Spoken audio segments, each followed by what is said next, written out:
Hello.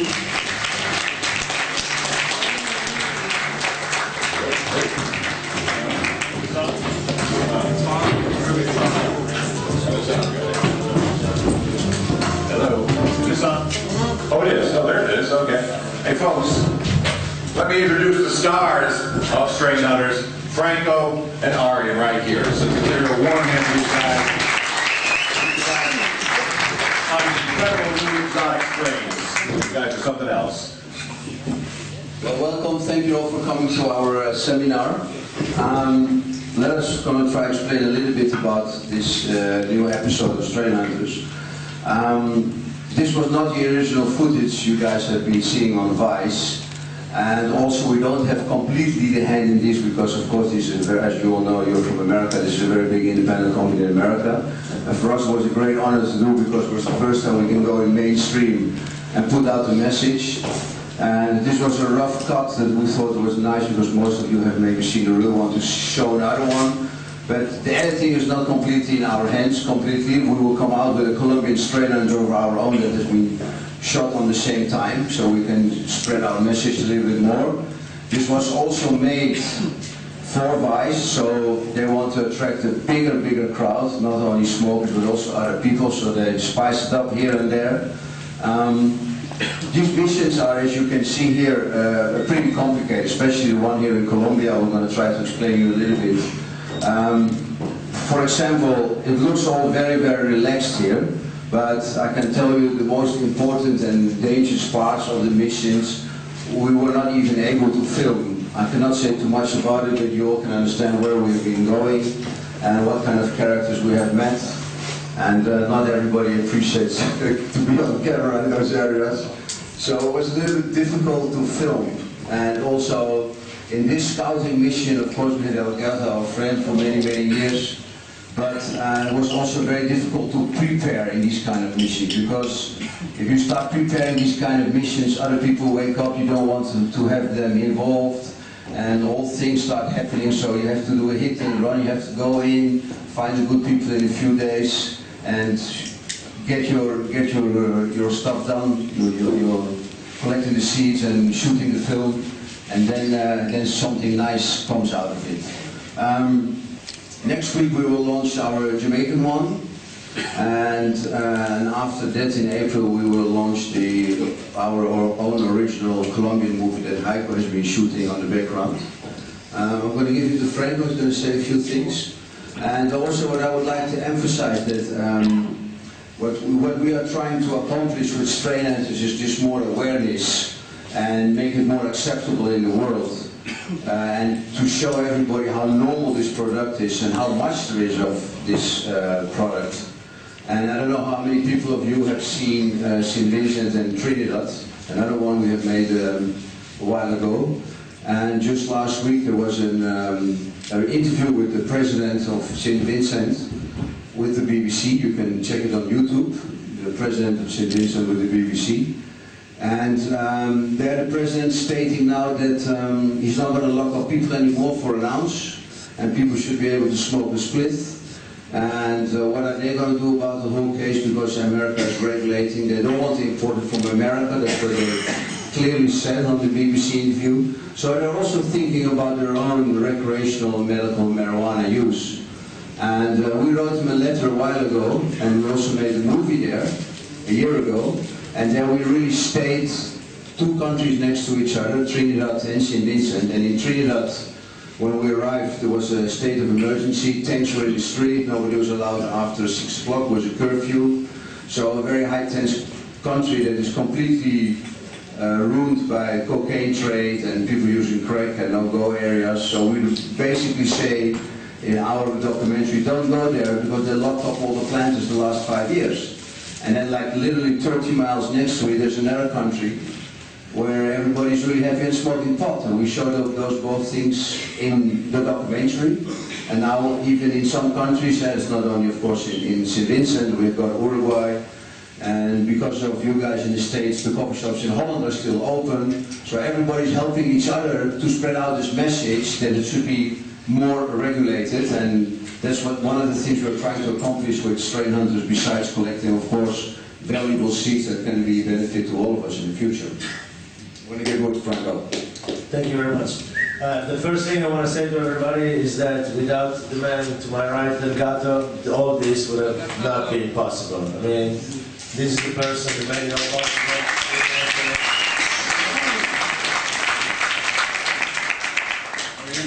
Colombia is an amazing country, cannabis-wise and also for many other aspects.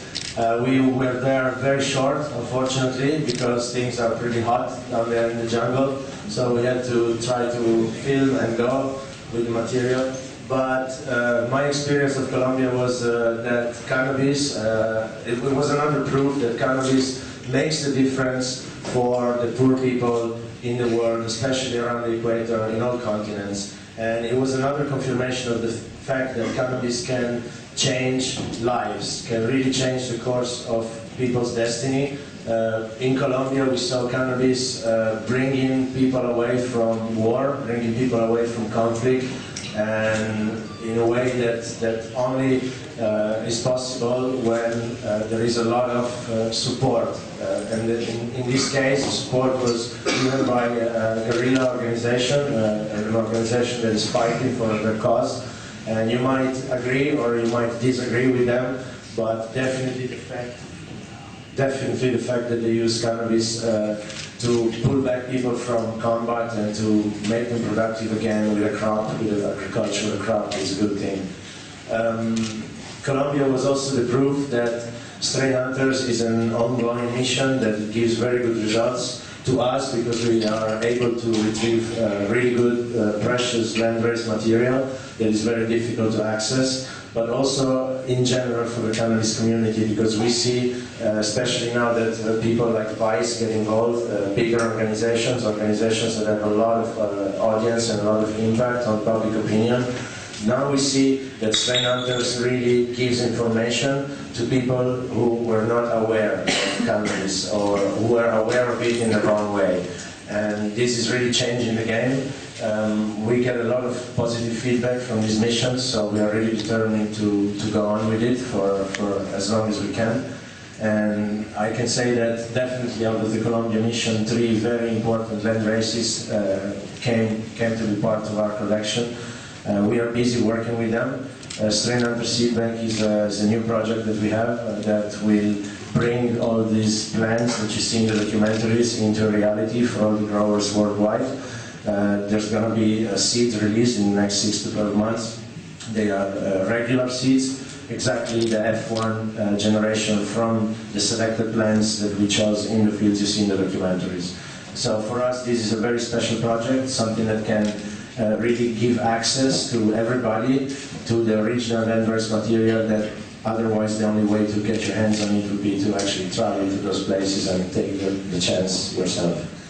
I want to give the word to Gato. He can tell you more about his own country. It's one of the most beautiful countries in the world for sure, and one of the most cannabis friendly also. And the weed that I smoked there was definitely one of the best experiences I had cannabis-wise ever. Thanks, Franco. Thanks, Arjan, first of all, for trusting, for going there. Yeah, I know Colombia has a bad reputation, but for me it was a pleasure to show them that it's a safe and a beautiful place.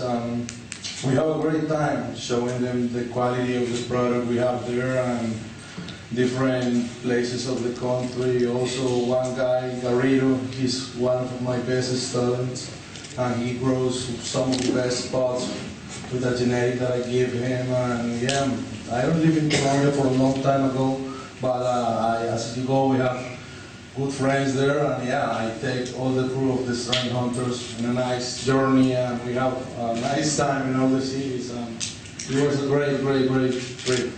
Thanks, Arjan and Strainhunters, for everything.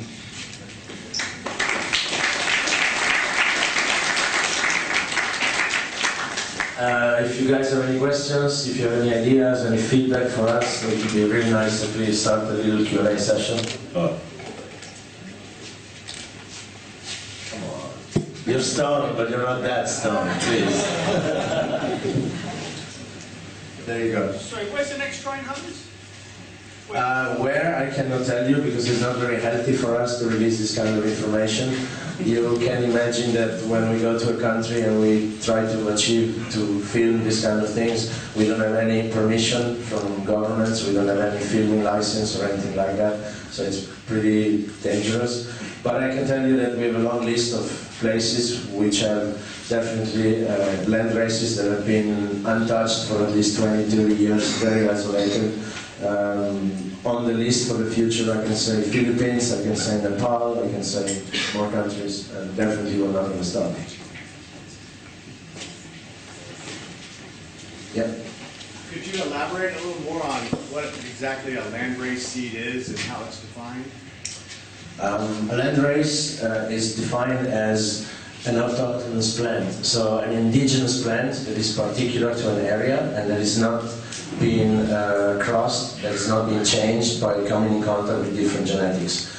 When we identify land races, we are quite strict in our criteria. That means that we consider a sufficient period of isolation, something that begins with 10, 15, 20 years of inbreeding, of natural inbreeding. Sometimes man is part of this game. I give you an example of Malawi. In Malawi, Malawi land races are produced on a massive scale. Nevertheless, they are produced in very isolated areas, and there is no input of any other seed from any other area.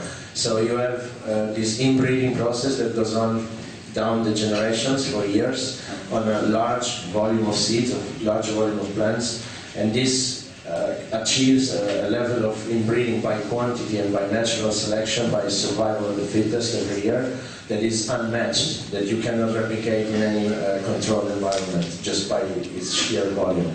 So a landrace is just a very isolated plant, a very isolated cannabis strain that has been particularly indigenous to an area for a long time. Always outdoors? Yes, in this case I would say yes. What do you think about the land races growing about 2,000 meters? Do you see a difference at the higher elevations for land races? There is we noticed during our India expedition especially that the altitude factor is very determining the size of the leaf in the genetics. We saw the same genetics grow at different altitude between 1,500 meters on the sea level and up to 3,600 meters on the sea level. And you can definitely appreciate that the higher you go in altitude, the wider the leaflets tend to become, just to compensate. The plants have to compensate for the altitude and make more square surface for photosynthesis. And also, I believe, more porous surface for evaporation. The sun is very hot at high altitude and the nights are really cold. But definitely there is a change, there is an influential factor there.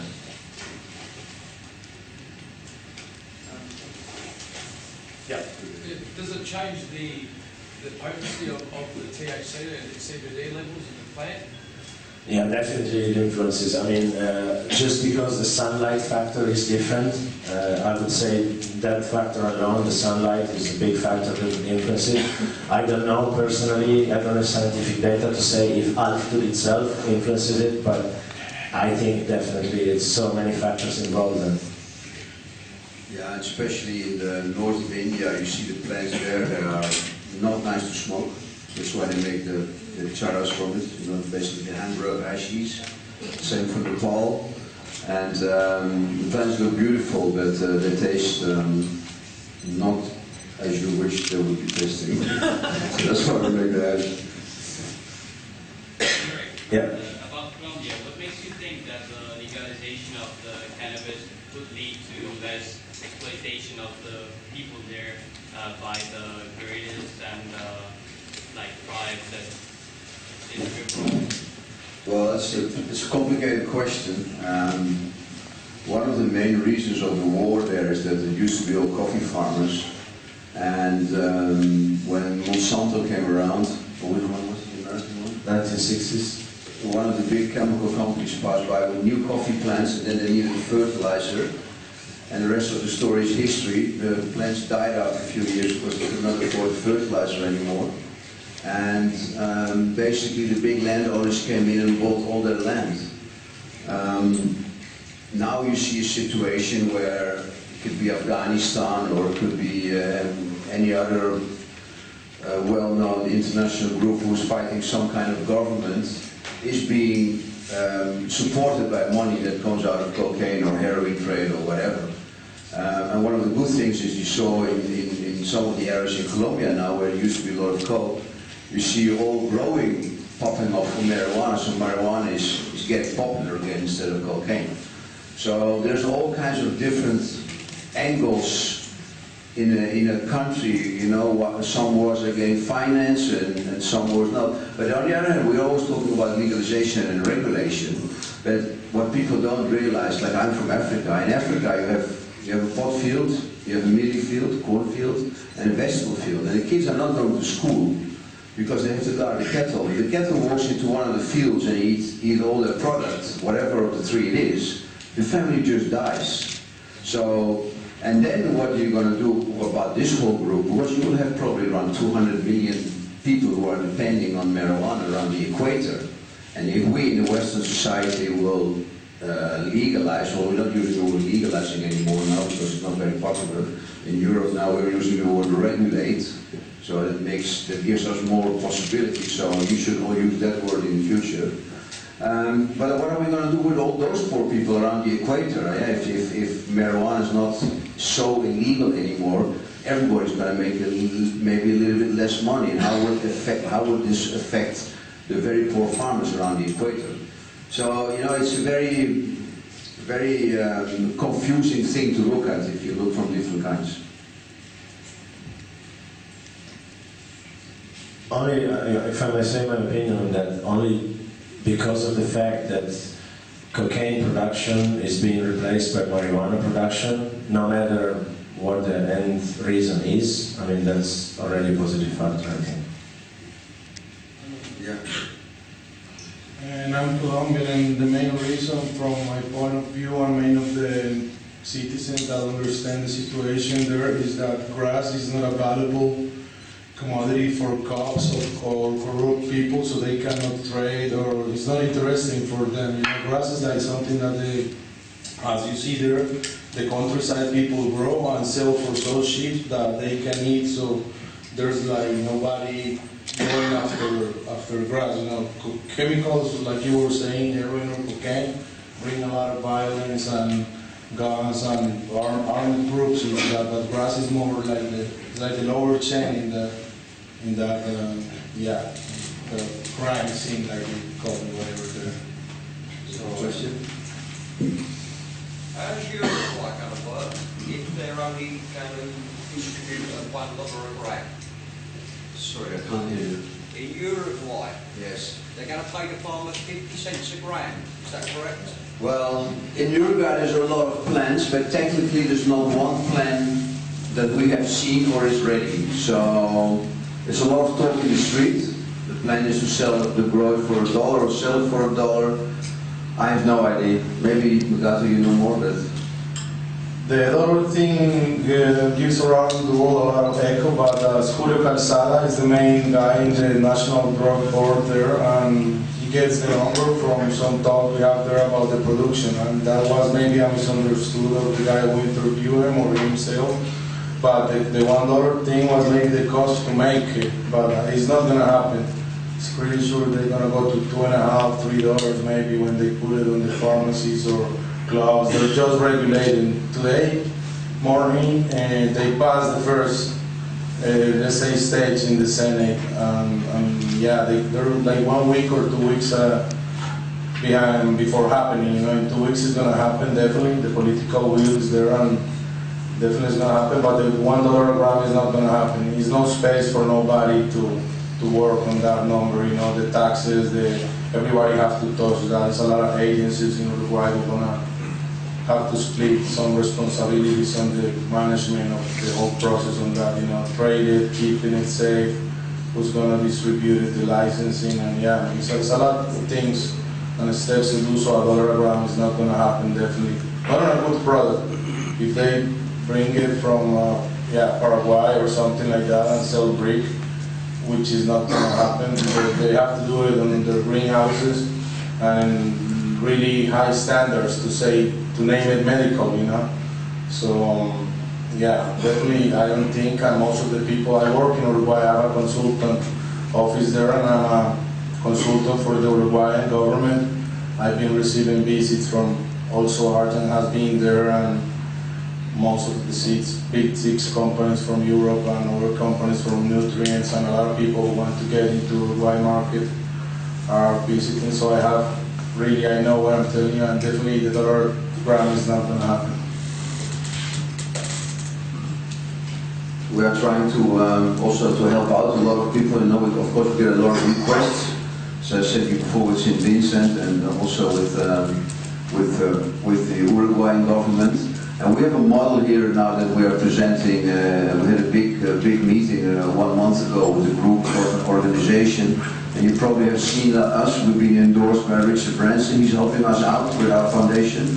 Also George Soros. So we're going to have in Europe now finally people like in America are standing up to help us. And one of the main things that we advocate here is that a system similar to the States, where any club or dispensary or whatever you want to call it in Spain, club socios, have to grow like a minimum of 60–80% of themselves.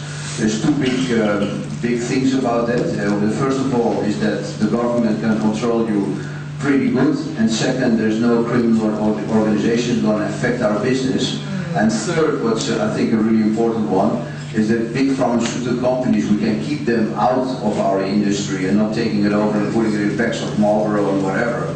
So if we all endorse this plan in the future where the dispensary or the club owner or whoever is selling the marijuana has to also take responsibility for growing it, you can create a whole closed circle without too much involvement, and then amongst each other you can share the kilos that you don't grow in the variety. So we're trying to create this platform now in Holland and in Spain and with some other people in some other countries to make sure that we have a bright future and that we don't make the same mistakes that Holland made the last 25 years with our politics. Are you doing any green towards high CBD strains or any other cannabinoids? Well, we have those varieties also.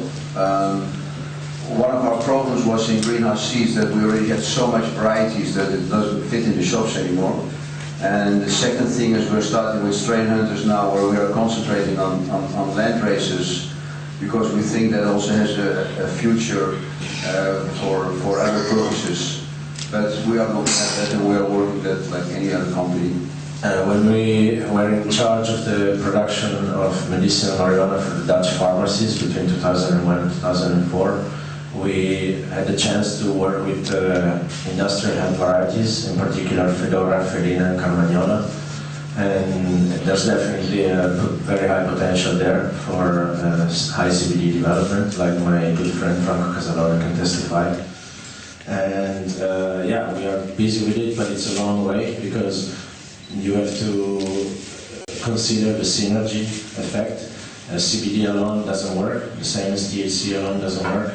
And to get to know how exactly it works and the best synergy is not always easy, and it's not going to be a fast development, but definitely it's the future for medical.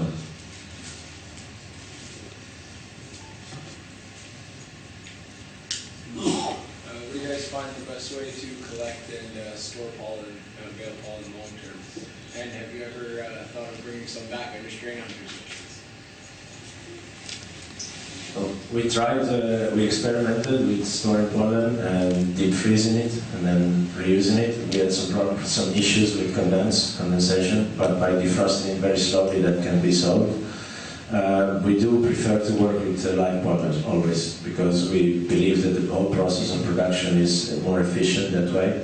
Of course, if you have a very special strain that you want to preserve, it's a good way to work.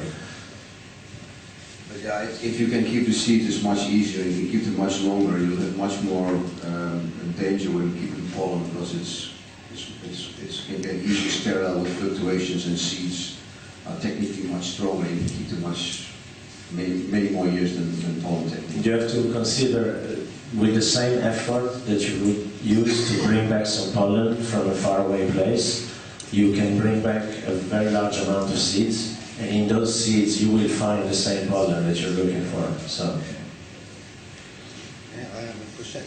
if you have a proper seed and you want to have it like for years, this flower, one certain kind of flower, how do you do it to keep it like for next generations? Like, you know what I mean?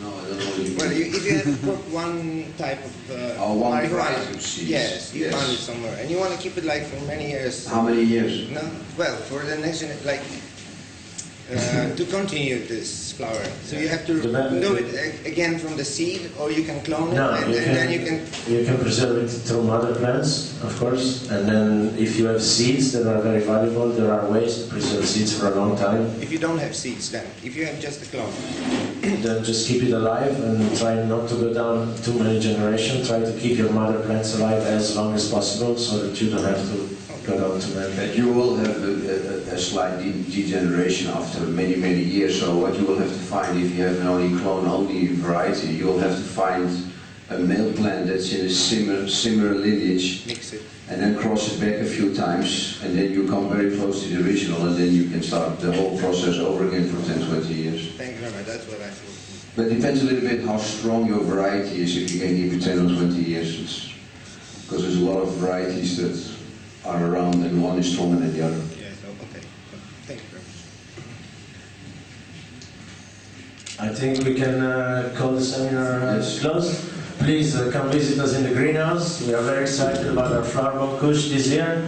Thank you very much to High Times for organizing the Cannabis Cup, for believing in Amsterdam one more time. We are very proud of it. Enjoy, be safe. Thank you for coming.